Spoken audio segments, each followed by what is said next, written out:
Hello guys, আসসালামু আলাইকুম। ডিমের মেলা লালকুটি বসুপাড়া পাইকারি ডিম।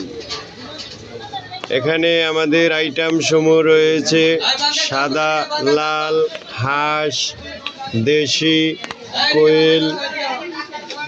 যাদের লাগে পাইকারি ডিম নিয়ে যেতে পারেন, এক্ষুনি নিতে পারেন।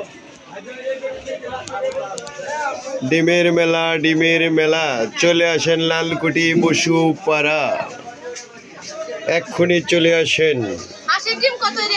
হাঁসের ডিম মাত্র 70 টাকা হালি। আল্লাহ হাফিজ।